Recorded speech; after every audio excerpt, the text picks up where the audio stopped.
tool. So there is a requirement built into the budgeting process that you involve citizens and community members in the process in a formal way.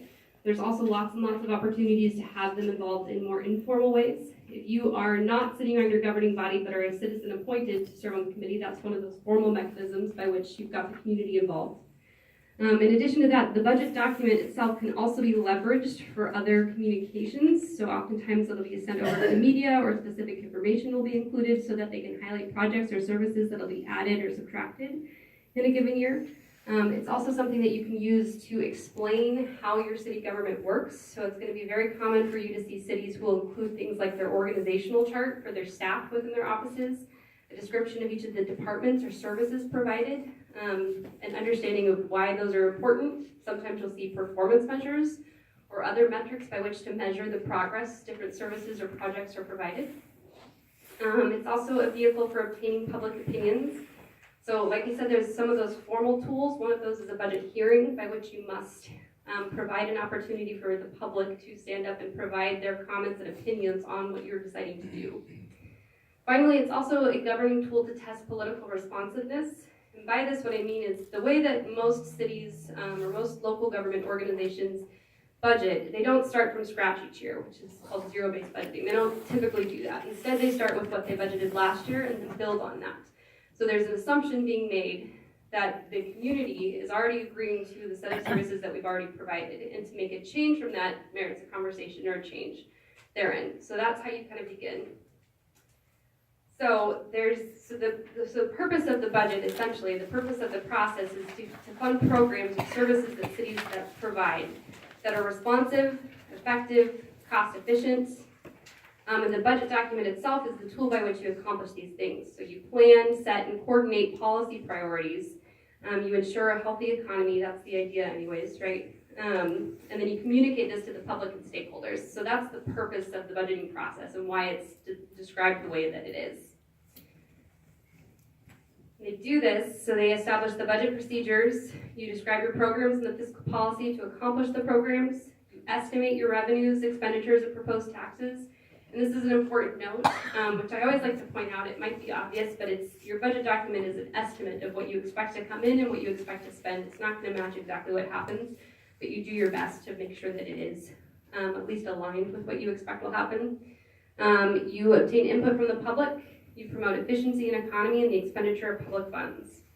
And then it's also a tool to inform the public. So those are the objectives that I've kind of summarized in more detail before. So, as you know, there's quite a few different players involved in the budgeting process. So I'll try to put them all up on the screen. Yep, there we go. All right. I hate the PowerPoints that you have to click one by one because you're never sure when your slide's going to change or not. So these are the key players involved in the budgeting process. So the first is your governing body. So that's your city council. So they're the folks that are going to adopt the budget itself. They're going to have ultimate responsibility for what decisions are made. And there's some nuance to that relates to the budget committee, but we'll talk about that in a little bit. So the budget committee, so if you have a 5-member council, you must then also have 5 members appointed from your community. So the total budget committee will be 10 people. And there's a few nuances to that. We heard today from the mayor of Gold Beach, who has a council of 5 plus himself. Turns out he does not serve on the budget committee, which is an interesting fact. But for most cities that we're familiar with, at least, you'll probably have your entire governing body also sitting on your budget committee. And their responsibilities are to accept the budget. So staff will work to prepare the budget. You'll see that first column on your budget document will say the proposed budget. And then that goes to the budget committee, and the budget committee reviews it, and they accept the budget. Then it moves to your city council or your governing body, and they adopt the budget. So there's 3 steps that have to be taken and require formal action there. So then you have your budget officer. So we heard one person at least describe themselves as the budget officer for your city. So each city is going to need to appoint an individual to serve in this role. In a lot of cities, that's the city manager. In some cities, it's your finance director. In some cities, it's your assistant city manager. Kind of just depends on the way your city has organized it. And typically, this will happen by a formal appointment by the governing body. And this individual has responsibility for preparing the budget documents and presenting the message or the budget message that goes along with that when they give that to the budget committee and talk to the community about it. So sometimes this will involve many, many people within your city organization. Some cities will have a separate budget office that works on the budget 12 months out of the year. In other cities, you don't have those types of resources. I would guess that most folks probably don't have a full-time budget office. Yeah, it's not very common. But you will likely rely on department heads to put together your budget, or you may rely on some accountants or some other finance folks in your organization to help you run forecasts or other analysis to determine what makes the most sense for your communities. So city staff, that would include those folks described. In the city that I worked in previously, most of the people within the organization had some role in preparing the budget document. So currently, the League of Oregon Cities, we are not technically required to follow budget law, but we do mostly. And I'd say most of the folks within my department have some role in preparing the budget document. So we have one staff person who prepares the training budget, and another person who prepares the conference budget, and then we all put it together and see if it balances, see if it makes sense, but most people are going to have a hand in that. Then you have your county assessor. So the county assessor, their role is to go and assess the property values and so the property tax levels and all that. And then the county tax collector is, of course, the person who then collects the taxes associated with that. So you're going to have to send a copy of your budget document to the county. It gets by July 15th of each year. And we'll have the calendar a little bit later on, which will include the notes for that. And then the Oregon Department of Revenue. So this is the group that sets budget law and administers budget law and makes changes to it. So for staff in the room who are involved in the budgeting process, the Department of Revenue also puts on a really great training every year, and they do a few different free trainings throughout the state. But it's a day-long training. They go through it in a lot of specifics. So I'd recommend that if anybody's interested in that level of detail. Then you've got TSCC, and I always forget what this stands for, but it's only relevant to Multnomah County, so if you're not Multnomah County, we'll just move on. But it essentially requires you to send your budget to them as well. An extra step for those folks in the metro area. And then we've got the Secretary of State. So the SOS is going to require you to perform an annual audit of your financial statements. And then finally, you've got the citizens. And so this, as we've talked about, it has some formal and some informal opportunities to engage them, but ultimately this is the document by which you plan out your year or your 2-year cycle, depending on how your budget process works, and your community agrees to it. So some of the things that you can expect from your budget officer, and forgive us the images, we think they're funny. You'll see, I've got my next one coming up, I think is hilarious, but I've never once gotten a laugh. So your budget officer, so things that we want from them is to keep the level of discussion aspirational or high level. Once upon a time when I was serving in the role of budget officer, we had a multi-million-dollar water project that was coming up. It was something that needed to happen. It was very, very expensive. We talked about it for about maybe 30 seconds to a minute. It's all it merited. However, we were also talking about, in that same council meeting, new uniforms for our public works employees. We talked about that for about 25, 30 minutes before the mayor said, all right, we've had enough. Well, the costs associated with those two things they're not equal, right? The importance is perhaps not equal, although some might argue differently. And so part of the role of the budget officer, as part of putting the budget document together and presenting it and facilitating those conversations, is keeping the level of conversation aspirational so that you're not dealing with the nitty-gritty, should they wear teal or lime green. So they're also going to track and report on volatile revenue sources. And so by volatile revenue sources, what I mean is things that might go up and down, things that are harder to predict so that you have a better idea of where things are going to land. So there's certain things that are easier to track and monitor. There are certain things that are not. And so it's good to watch those so that you can plan accordingly. So things within this category, water revenue, that's something that you set the rates for and you watch over time depending on the number of water customers that you've got, or sources to pay debt service, or development-related revenue, like building permits or SDCs. So it's pretty common for cities to look at what they've got going on and estimate how many building permits are going to be pulled in a given year, and then to calculate how much that means in SDCs and then include those numbers in the budgeting document itself. So you are potentially looking at that level of specificity or that level of detail as you're preparing your document itself. Your PERS contributions. So we just recently completed a round of what we call our elected essentials training programs, which are day-long, everything you need to know if you're coming into office for the first time trainings. And we had panels of experts, we call them, folks who serve either as city managers or as mayors or councilors in cities who have been there for some time. And one of the questions we asked is, what are you most nervous about, or what concerns you the most about the future of local government? And what I heard from a lot of folks was PERS. So this is something that people are watching really, really closely to see if it's going to impact your ability to plan for the future. They're also going to help you to set clear goals and objectives. So a lot of times you'll see cities pair their goal setting process with the budget document and preparing the budget itself, so that you'll start with your goal settings, so that will then influence the way you put together your budget document. Let's say you've got 2 competing projects and you've only got enough resources to work on one in the next year. Well, it helps before you run the numbers on one to know which one the council is going to care about more, or which one the community is going to care about more. So they can help facilitate that conversation, whether it's a combined process with the budget itself or whether it's separate. So they'll also tie the budget to the priorities of the mayor and council. So sometimes cities will set goals and priorities that last for many years. 5 is a pretty common number.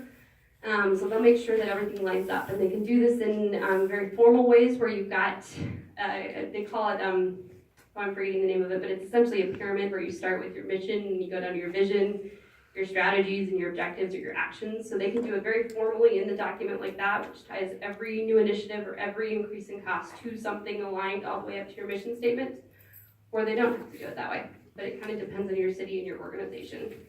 So this is the one that I think is very funny, but you can also expect, potentially, from your budget officer, a lot of charts and graphs. And even more charts and graphs. All right, so I'm going to hand it over to Patty, who's going to talk a little bit about public meeting law. Good job, Megan. Okay, so for those of you that are new members or citizen members, what I think oftentimes people find most surprising is that you've done this great thing, you've volunteered to serve on your community's budget committee, and that's great, and you're going to have to focus on adopting the budget. Well, I'm the lawyer who gives you bad news, because now that you volunteered to sit on the budget committee, you've subjected yourself to comply with a bunch of different state statutes that seemingly you would think should have no bearing on your life because you're just a volunteer. But as a volunteer in this particular capacity, you're going to have to comply with a bunch of different statutes, the first of which is Oregon's public meetings law. So it's a common misconception that that law only applies to city councils or county commissions, but it actually applies to subcommittees or committees that are created to report to the ultimate governing body. So if you're sitting on a budget committee, regardless of whether or not you've been an elected official, you're going to have to comply with Oregon's public meetings law. It's if you're ever bored and you want to read statutes, I don't know why you would, but let's say you're having a hard time sleeping, they're in ORS 192, 610 to 690. And they apply equally to you whether you sit on the city council or you just sit on the budget committee. And how it weights is it's going to apply to you when you have a quorum of the governing body.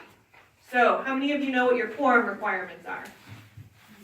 Few of you? Okay, so I would tell you that your budget officer is probably the person who's going to make sure you have a quorum or not. The general answer is it's 1 more than half. So if you have a 9-member budget committee, a quorum is 5. Okay? And you have to hit that quorum number in order to conduct actual business.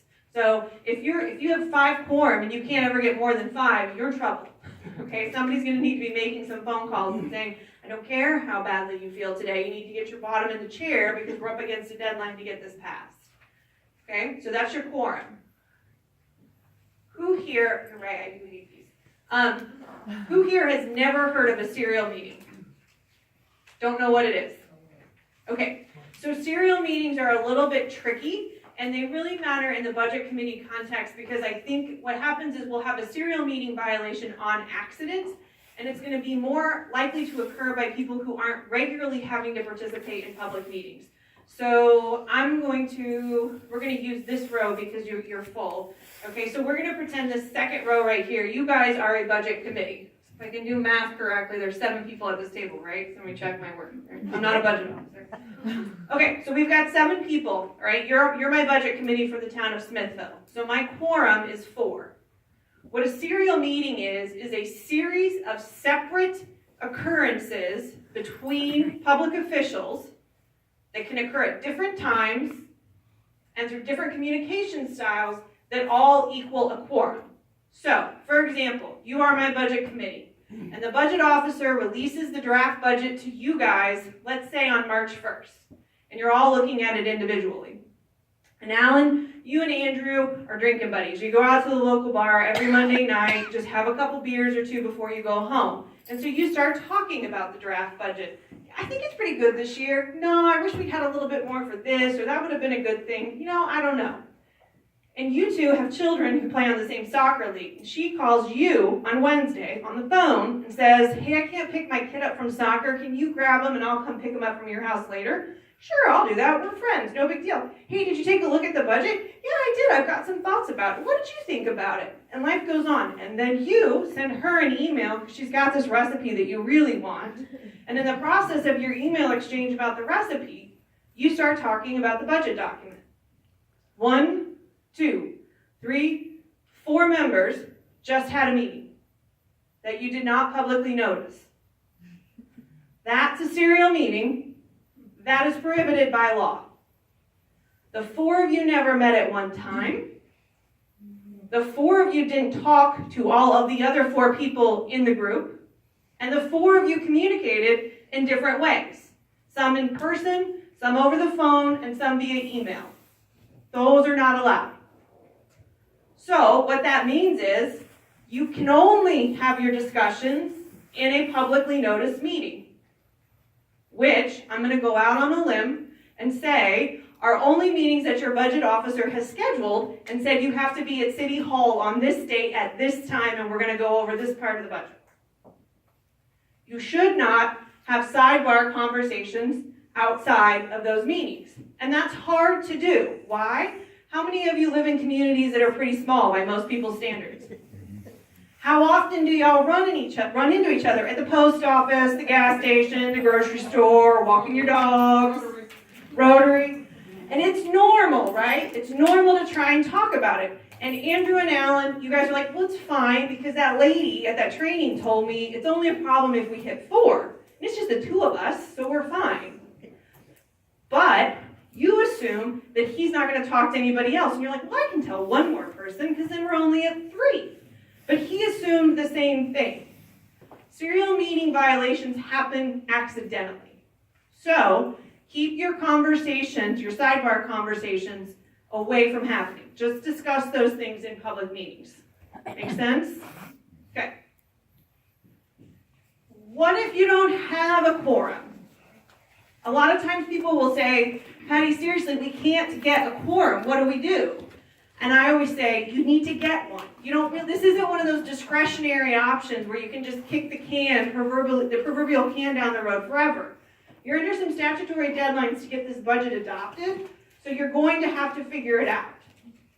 If it's a citizen problem to make the quorum, then maybe your mayor needs to have a conversation with those citizens about saying, I'm going to need you to resign your position or we're going to have to appoint some other people. But you're going to need to hit a quorum. How many of you have a hard time filling your budget committee slots for citizens, right? That's not uncommon, and it's okay. If you can't fill the spots, you can still conduct business. The state recognizes that in a lot of our smaller communities, it's hard enough to get people to volunteer to run for elected office, much less to sit on budget committees. I mean, we have a couple cities where there's less than 50 people that live in the city, and they regularly have vacant council positions. You have to make a good faith effort to find budget committee members, so you can't just be like, oh, it's fine, nobody ever volunteers, so we're not even going to try. You have to try. You have to make a good faith effort to try and find people to sit on your committee. But if everybody's like, hard pass, no, not doing it, it's fine. You can still leave those seats vacant and move forward. So, any of you who've sat on a budget committee yet have anybody come to your meetings? Anybody have public come to your budget committee meetings? A couple? Okay. Are they telling you that you're doing a good job? Yes? Yes? That's not been my experience. Okay, so here's the thing. Under Oregon, generally speaking, under the public meetings law, you typically do not have to allow public comment. We generally like to refer to Oregon's rule as, you're supposed to allow the public in. It's a public attendance law, not a public participation law, except for budget committee hearings. You have to let the public comment. And the reason for that makes sense, right? It's their money y'all are about to spend, Okay, it's their money that is kind of, it's their skin in the game, so they get to tell you if they like what you're doing or what they're not doing. And unfortunately, in my experience, they're not always polite or respectful about their thoughts on the budget you have proposed. And that's okay, they don't have to be. And what cities will say is, well, Patty, what can we do about it? Can we restrict people from coming? Can we dictate what they can say? And I always answer, you can put in what we in the legal business like to call time, place, and manner restrictions. So you've got your budget committee hearing, and you can say public comment happens at this part of the agenda. This is when you get to speak. Public comment can only happen from this place in the room. So you can't cross this line. You have to give it at that podium. Each member is limited to no more than 3 minutes. That's it. You can regulate the time, place, and manner. What you don't get to regulate is the content. It doesn't matter if they tell you that you are the ugliest, stupidest, most obnoxious person on the planet, you don't know what you're doing, and you're going to bankrupt the city. That's great. Smile, thank them for their comment, and let them go. Because what happens is, under federal and state law, they have free speech protections for what they get to say. Every once in a while, somebody will say, well, my city has rules against people cussing or being discriminatory in their remarks. And I say, that's great. You should totally have those. But I also always tell people, because, again, I'm a lawyer, so I'm like worst case scenario. So let's say somebody's up there and they're getting a little amped up and they let an F-bomb split. And you're like, that's it, I'm going to kick him out. That was horrible, we're just going to kick him out. I always think to myself, if it was one, and they seem legitimately, just gloss over it, maybe a kind reminder, we don't swear in these chambers, but perhaps don't have somebody arrested for dropping an F-bomb and risk being sued for violating their free speech rights. Okay? Just something to think about. Oh, I was on the side. So in the green, I don't know if you can see it very well because of the coloring, but people will often tell me, okay, Patty, we put your rules in place.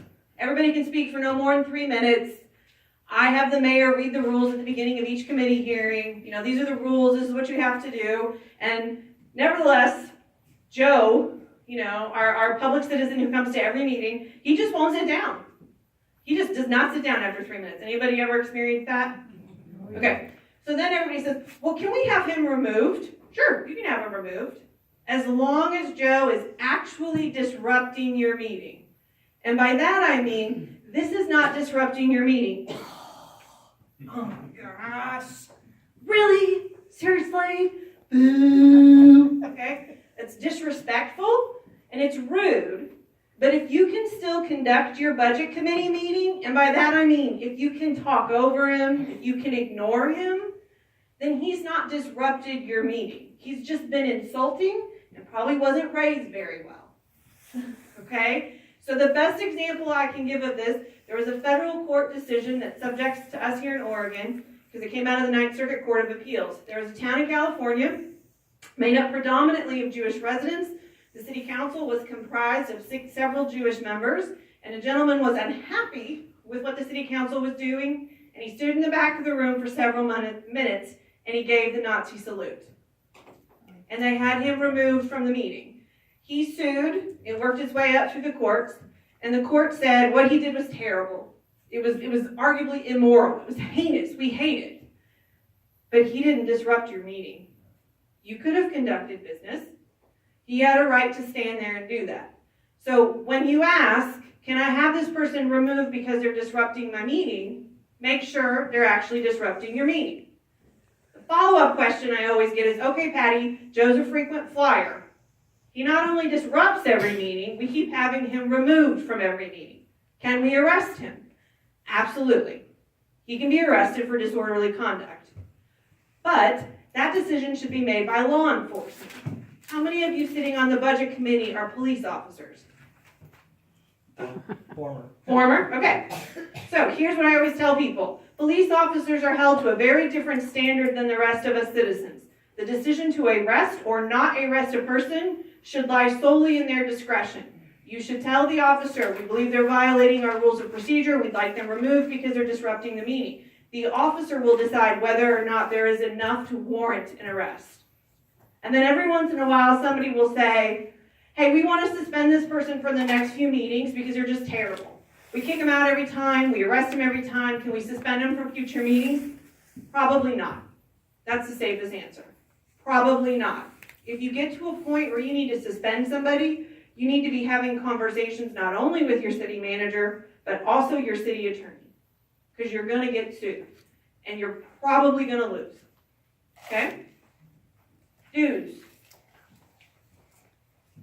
Okay. I will say this because a lot of your city managers or budget officers probably won't.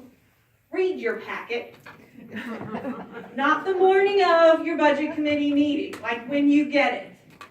So your staff put an inordinate amount of time together putting together the draft budget and whatever additional information they give you. You volunteered to sit either on council or your budget committee. Do them a favor and read the budget in advance. Don't talk about it with other budget committee members, but read it in advance. There's nothing worse than going to a meeting and realizing that you're answering questions that literally have already been answered if you had just read the packet. Okay? If, after you read that packet and you do it in enough time, you can do this amazing thing. You can ask staff. So you can call your budget officer. I don't know what this means. Or I don't understand why this line is 20% higher than it was last year. Or why don't I see this position anymore in the budget? If you give them questions in enough time, they have time to reasonably answer your questions in advance of the meeting. Okay? Do not act independently outside of your meetings. Okay? Deliberate on your budget document before the first meeting, or discuss anything about the budget process before you're in your meetings. Those are the big ones. So, before Megan sits up, there's not a slide in your presentation about public records. And the reason is because this is trained for budget committee members, and I have just one thing to say. If you take notes or you create a written record while you're in the budget committee, you have created a public record. That's fine. You can create public records. You just can't destroy them.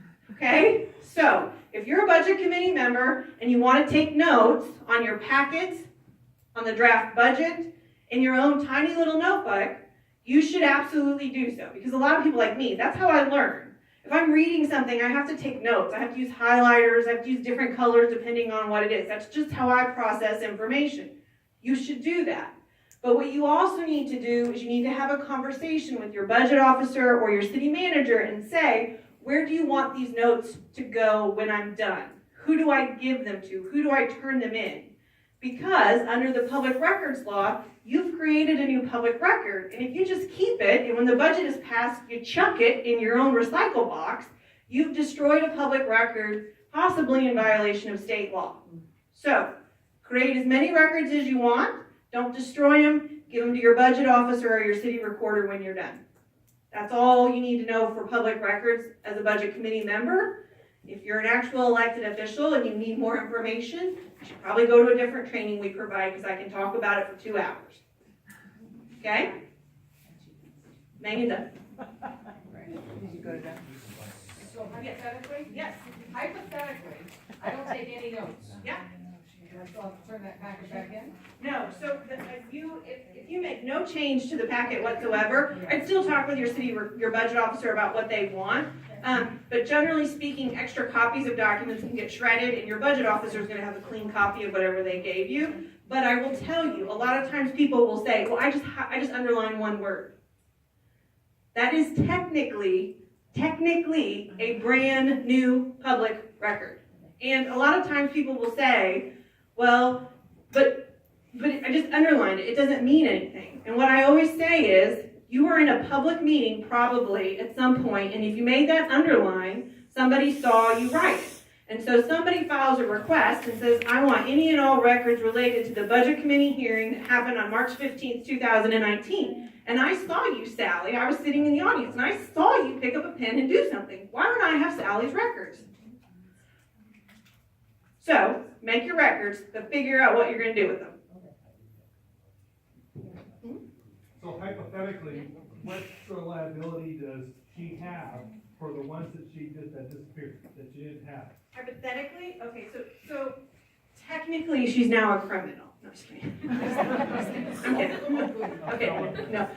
It is technically a violation of state law. I don't have the statutes in front of me. I think it's subject to a possible misdemeanor and civil fine. To the best of my knowledge, that's never been done. Most destruction of public records are accidental. I literally didn't know. I didn't do anything with it. Nobody else could read it and know what I was talking about. You can get a slap on the hand and it can look bad. But in your worst case, if you had an overzealous prosecution, you could theoretically be charged with a misdemeanor. I see lots of people doodling. Not necessarily on the public records, but doodling. So what I would tell you is, I don't think those are technically related to public business. But again, I'm a lawyer. I once had defendants that we had a quasi-judicial hearing that was before my city council. It was a land use decision. It didn't go the way the developer wanted. They sued us the next day because they could see the writing on the wall that it wasn't going to go their way. And what their argument was is that the decision was not based on any of the facts that were admitted into the record. Well, I had a counselor who was tired of listening to what they thought was the same arguments over and over again and spent the entire 2 or 3 hour hearing doodling and coloring and drawing.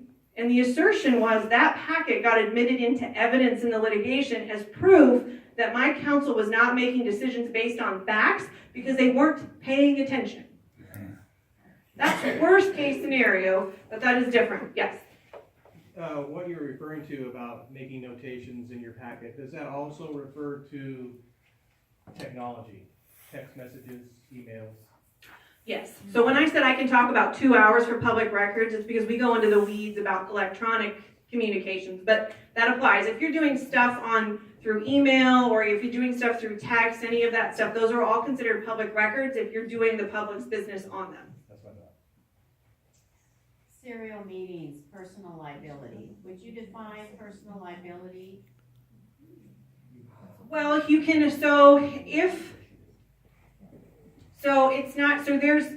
can be in terms of the city is typically for public meetings can be fined. If it's an executive session serial meeting violation, which it possibly would be because it was happening outside, there can be some personal liability attached to individuals. It's just civil penalties though. So it's just a civil penalty that can be administered by this, if it's an executive session violation that they find, it would be administered by the Ethics Commission. So it's not someone can be mad at me and sue me and accuse me of a serial. Oh, yeah, so again, I'm a lawyer. They can be mad. You're gonna, at some point in your career, you're gonna be sued. It's not, so what I always tell my clients is, don't worry about getting sued, because we're gonna get sued. Worry about doing something that when we get sued, we lose. Well, the reason I ask is because when you serve on board, you carry insurance. The board carries insurance. So I don't know, do budget committee members have to do bonds in some cities? Some cities may require bonding, not normal. So, yeah, I don't know, I think that's gonna be up to individual cities if they wanna have you as a bonded officer or not. Probably not. So I saw Mayor Kokeel back here and then I'll come to you. So do my committee members, do they have to have a separate email account now? Are you emailing them budget information? It could, I mean, Yeah. Okay, so that's I know that if you've come to my trainings before, I tell elected officials they should only conduct city business through city emails, and if you don't have it, create your own. If we're talking about 1 or 2 emails max every year or every other year, it's just fine. You could probably, it would be overly conservative to make them set up a separate email address. Even I wouldn't go that far. And I'm pretty conservative in my advice. okay, so basically we're just emailing them of meetings and such. When we actually discuss budget issues, we usually call them in. And that would be best practices. Okay, perfect. I'm backtracking this because I should have asked this a little earlier. In removing and arresting suspected disruptive people, you talked about having a law enforcement officer do this. We don't have a law enforcement officer available. And is there an alternative thing, or do we have to call with Newport, have somebody drive down and suspend the meeting before you have them removed? Or So it's an extreme case. It's an extreme case. So I would tell you that at no time would I ever want a law enforcement person putting hands on another person, ever. Ever. The non-law enforcement, like if you're not trained as a law enforcement officer, you should not be physically removing anybody from your building. You should be making the call. Now, if it's somebody that you're worried about in advance, so in my experience, cities aren't typically surprised by who the disruptive people are. Like they're kind of known in the community, like it's Joe, it's Fred, we kind of know who it is. If you're expecting that in advance, I'd probably make a call to Newport and say, hey, can we borrow one of your officers because we think things might get a little hanky tonight. But generally speaking, I would not encourage any citizen to be trying to remove somebody physically from their city council chambers. It's a recipe for disaster, in my opinion. I just thought it'd be worth clarifying. No, I appreciate it, but I would never do it. Okay, if there are more questions, feel free to interrupt and we'll keep going. So this next slide is complicated, but it talks about the budgeting process, so I'll try to go through the highlights. If I use this red dot, is that easy to see? Okay. Sure. Ish. So typically the budget process starts when you appoint your budget officer. In a lot of cases, cities are going to begin the budgeting process well before that happens through forecasting, predictions, just keeping up with your financial statements and things along those lines. But typically you might start with appointing your budget officer. And as we discussed earlier, the budget officer's role is to prepare the budget document itself, which they'll be doing here. But before you get to the budget committee meeting, you have to publicly notice the meeting. So for folks in the room who have participated in budget committees before, how many of you typically just have the one meeting of the budget committee? Okay, and how many typically have more than one meeting of the budget committee? Okay, so cities approach this in different ways. Some cities are able to crank through their budget document in a 2-hour meeting. Other cities will break it up into chunks and handle fire on Tuesday, police on Wednesday, and parks on Thursday. Other cities will schedule 2 meetings and see how far they can get and then move to the next one. It just kind of depends on what's going on with your city and what's going on with your budget committee. But at one of your budget committee meetings, you are required to provide an opportunity for the public to provide input.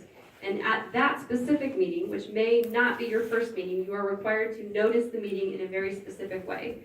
In either case, these meetings are considered public meetings and therefore have notice requirements. But when you have the opportunity for the public to provide input, you need to do it in a special way. And so that's described up here. But depending on the way you want to notice it, there's some nuance to it. So if you're going to post it in the newspaper, you need to do that 5 to 30 days before the meeting occurs. And twice. If you do it on your website, then you still have to post it in the newspaper, but it's a little bit different. And that's going to be your budget officer who is responsible for understanding and remembering the specific rules there. So I won't go into too much more detail. But let's say your budget committee meets on the first time and you have an opportunity for public comment, and remarkably, you're able to get through everything in that first meeting and you don't need a second. And at the end of the meeting, they accept the budget document in a formal action. So then you're ready to move to your city council meeting. And so what they'll do is, again, you've got a published notice for the meeting, like you would any other public meeting. And because this will be the meeting by which you're adopting the budget, you have to notice it in a special way again. So that's why it's really tricky for your budget officer if things get weird during the process and you have to make adjustments, because there's so many strict timelines involved with noticing the meeting. So it's important to have contingencies in place in case that happens, but it's also helpful when you can stay on schedule and on track as much as possible. So when you get to your meeting of your governing body, there are certain things that you are allowed to do and certain things that you are not allowed to do. And I've got another slide that talks a little bit about what changes your governing body can make after the budget committee itself has reviewed the document. But generally speaking, you also must provide an opportunity for the public to provide comment at this juncture. And then your governing body or your council is going to do a few things. One, they're going to determine the tax levy. Which means they're going to say this is the maximum amount we're going to tax this year, and you're certify that and send it over to the county. 2, you're going to make your appropriations. And appropriations, has anybody not heard the term appropriations before? Okay, so it's kind of one of those funny government terms that we use to say that these are the monies that we have said that we will spend, essentially. And depending on the level by which you appropriate, that will determine your ability to make amendments to your budget document later on. So it's pretty uncommon, although I would not be surprised if folks were to appropriate at a line item level in your budget. So let's say you've got it's your parks budget, and you've got a line item for uniforms, you got a line item for gravel, and you got a line item for your mower replacement. It's unusual for you to say, we appropriate this amount for each of these line items. Instead, you're probably looking at an appropriation for the entire Parks Department category. Or if your Parks Department happens to fall within your general fund, and again, I'll get to those terms a little bit later if they're unfamiliar, you might even appropriate at that level. And that's what's gonna determine your ability to make adjustments later on. So that's the second thing you'll do, you make your appropriations. And then the third thing that you'll do is adopt the budget document. So at that meeting, you'll be taking 3 formal actions. And then, so based on the timeline here, and it looks like we don't have the dates included, so you must do this, your governing body must do this by June 30th of the year. And between June 30th and July 15th, you must send over your budget document to the county and the state.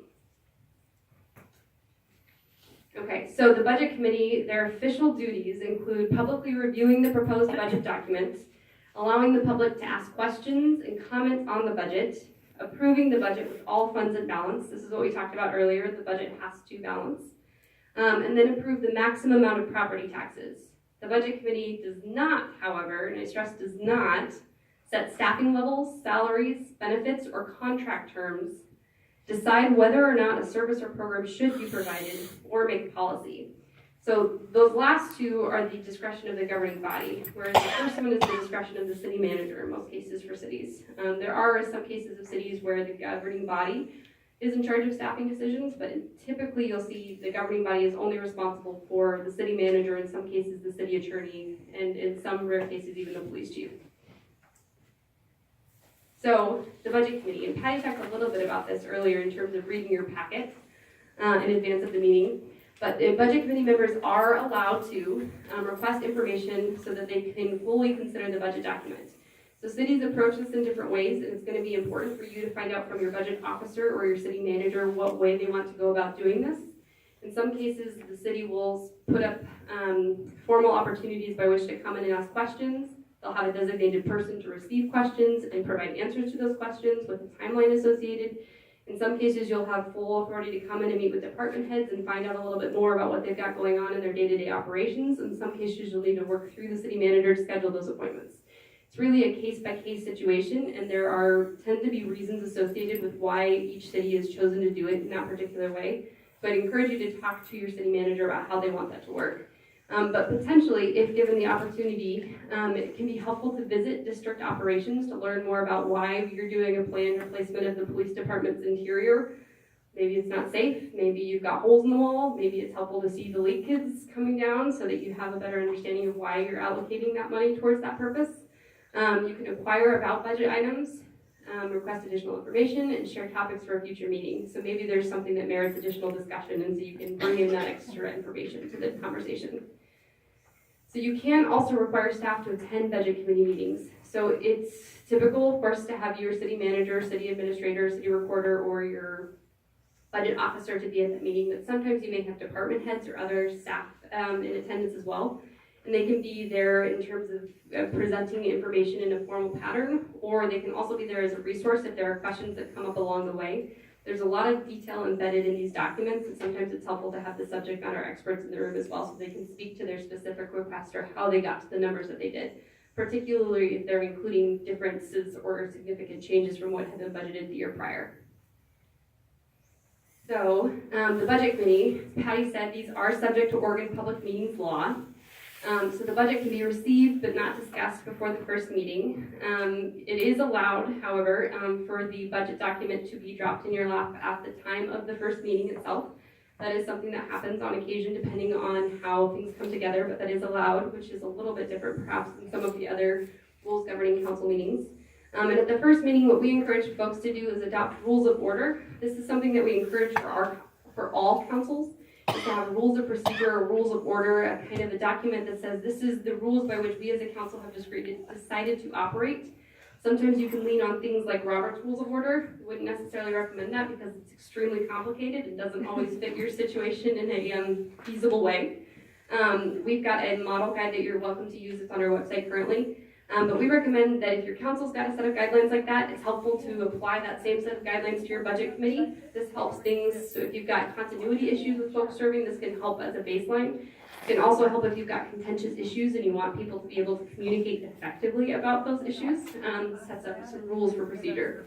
You're also going to elect officers. So oftentimes you'll have a chair of your budget committee, sometimes a vice chair in addition to your chair, and the role of this individual is to run the meeting. Oftentimes you'll see the mayor would like to volunteer for this role. They're a natural leader. That's the reason they ran for mayor in the first place. But sometimes it can be really helpful to have one of your citizen members that's appointed to serve in that role in addition, so they have a little bit of deeper level of involvement in the process. It also frees your mayor up to participate in a little bit of a different way. So you will receive the budget message, and different budget officers approach this in different ways. I've seen a few cities will have a pre-recorded video that goes through the entire budgeting process and pulls and interviews the staff and shows footage of different facilities. Takes resources to put something like that together and a lot of time. Other cities will have a PowerPoint presentation that they'll run through and they'll talk about the cost of living adjustment or the COLA. They'll talk about the CPI, they'll talk about their PERS rates, they'll talk about all that stuff in advance to give you the big global picture of what your budget document looks like. But typically there is some sort of oral presentation that goes along with the budget.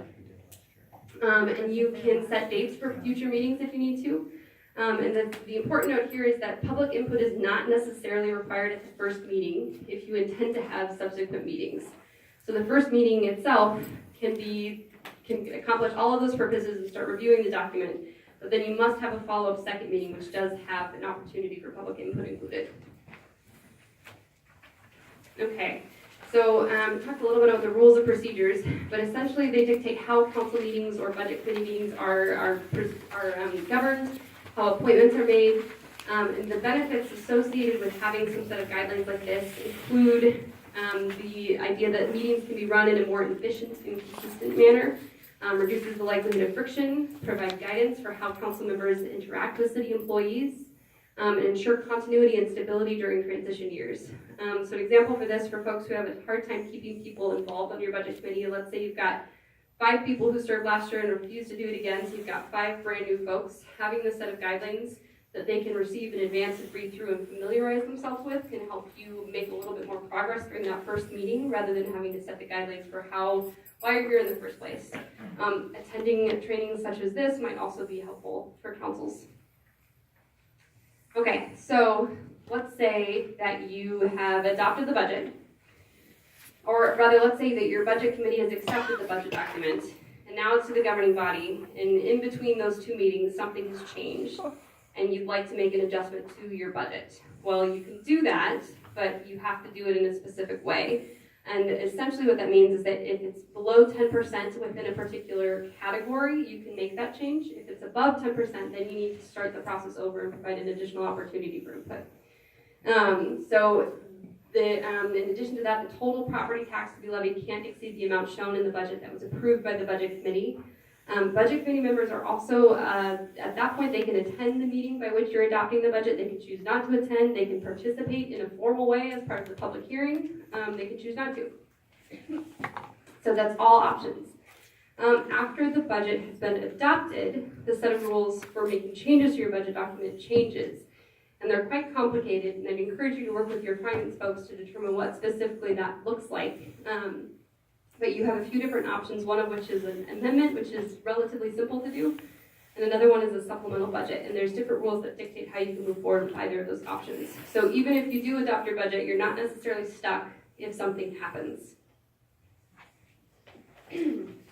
So these are questions for you guys. Can the budget committee add or delete services? No. No, correct. Can the budget committee add or delete funding for specific services? Yes. Yeah, absolutely. Can the budget committee determine how much an employee is paid? Nope, definitely not. All right, so now we're going to talk about the budget document itself. Local governments use a thing called fund accounting by which to organize their budget and their financial systems. So this is the technical definition, and it's helpful to a point. The best way that I've heard it described to me, however, is let's consider, visualize yourself having a series of buckets in front of you. Each of those buckets is a different color, and one of your buckets is rainbow, so it's got all the colors in it. That bucket's called your general fund. The rest of your buckets are designated for specific purposes. You've got one for water, one for streets, one for sewer, and maybe one special one for special projects or capital projects, something like that. So let's say you've got a water pipe that needs to be replaced. Well, you can only pull money out of the blue bucket. So only the water bucket can pay for the water project work. And let's say you're collecting utility bills with water services. The money from that can only go into the blue bucket because it's related to water. Same is true for your streets budget. If it's a streets revenue, let's say you got a small city allotment from ODOT, that money will go into your streets budget. And let's say you're paving a road or adding a sidewalk, that'll come out of your streets budget. The general fund, however, because it is rainbow colored, has the ability to spend money on lots of different types of things. So this is the budget for your general operations will come out of. It's also the budget that you'll see things like police or library or parks come out of. Your city manager's salary will probably come out of this budget. You'll often see this budget be used to serve transfers to other budgets, like your capital improvement fund, stuff like that. So that's the way that I think of fund accounting.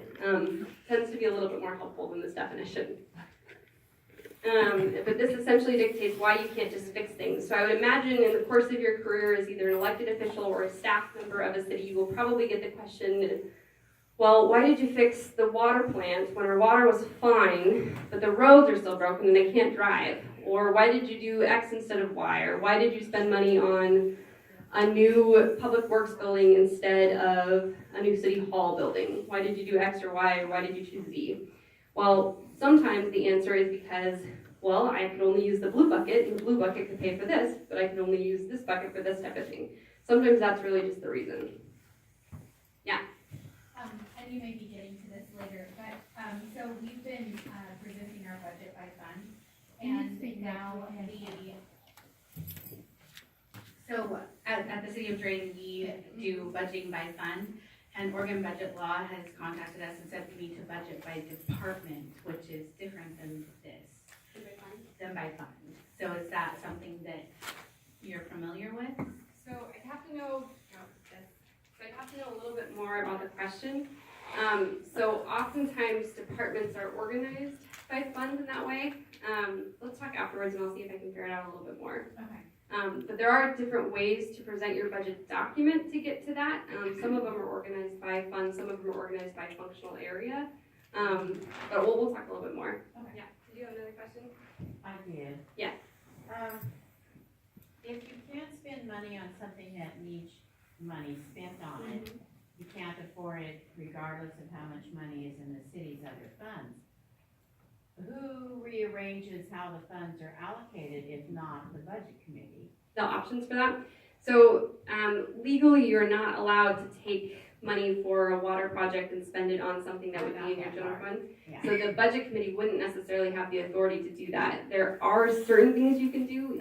You can do a loan from one fund to the other with a payment schedule, which isn't necessarily always the best option, but it is an option at times. Department of Revenue would have more information on how that could work. But can the city council change the buckets, or can the city manager?